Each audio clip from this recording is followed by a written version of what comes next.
See, I think these things excite you as well, though. Oh, for sure. For sure. And then to me, it's, okay, so now we get to write for this guy that's been this ultimate good guy for 20 plus years. We get to turn him bad. And how does that look? And what does that look? And so sort of in the first conversation we had about it on the phone, John is very great with pitches. He sort of lets you get all the way to the end. He doesn't say much. He just listens. And then when you get all the way to the end, he was like, wow. And what are you pitching on a call like that? Turning him. Exactly what happened. What will happen fight to fight, event to event? No, but exactly what happened at Elimination Chamber, right? Which is, and then what if, Cody is being asked, sell out to me and all that stuff. And Cody says no, and you're there, and it looks like you're supporting Cody. Good for you, telling The Rock to go F himself and all that stuff. And then the unthinkable happens, and you look at Rock, and Rock looks at you, and you kick him in the nuts, and you beat the dog shit out of him and just leave him laying there, and you turn heel. You sell out. Because in your mind, and I always feel like this, like bad guys have to be justified in the why. Doesn't have to, it has to make sense. It can be skewed to like, well, that makes sense. I don't agree with that. I think he's wrong. I don't agree with it.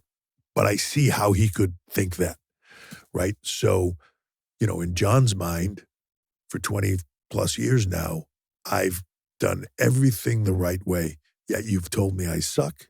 Yet you've booed me. Yet you've said I'm Super Cena. I can't wrestle.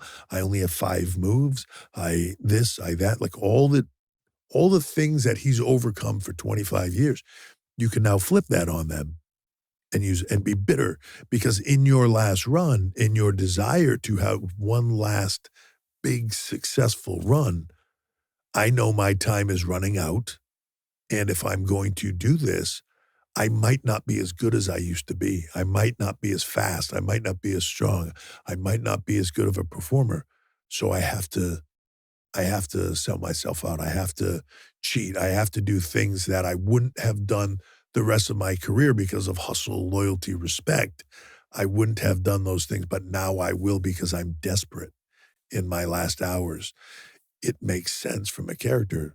So when we go through that and John and I talk about it and John is like, wow, I didn't think that's where you were going to go with this. That's bold, but I fucking love it. And he was like, I love it because I could be safe and I could be easy and I could come in and I could phone this in and just do my greatest hits and move on. Or I can be challenged. This is challenging to me. This is a juicy role. Like this is me now. Like, how do I make these people hate me? And how and who knows? By December, does he see the light and become a good guy again? Maybe. Does he retire as a bad guy? He's wide open. What does The Rock think about it? He loves it. Yeah. Rock is in a place in his career, I think, with WWE, it's the biggest movie star on the planet. He just wants to do what is best to help WWE. He's on the board, WWE, wrestling in general is in his blood. His grandfather, grandmother, mother were promoters in Hawaii. Dad was a wrestler, it's his family, right? And so it's in his blood. And I say this to him all the time. Like you see when he comes out, he does this thing with his arm and he's got goosebumps all over him. I've been seeing that since the first time I met him in like 96, I think. I say to him all the time, like you can't get goosebumps doing anything else, dude. You don't get goosebumps making a movie.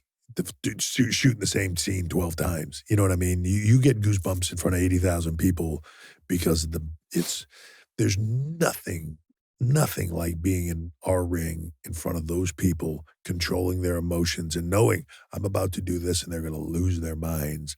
Like that's the goosebump moments. Yeah, I used to sit there every night because as I mentioned, the People's Elbow, it's like one of the silliest moves of all time.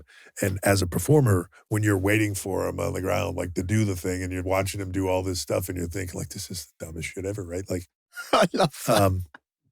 And come on, get on with it. Yeah. Just drop the elbow already. We all know what's coming. Doing the dance and the whole thing, right? But the people are going crazy. And it used to always make me laugh because I would always, you're looking up at him and I would always see like goosebumps all over his legs. And I was at the Emmys one time and they had posters up WWE was there and they had all these big giant posters up there.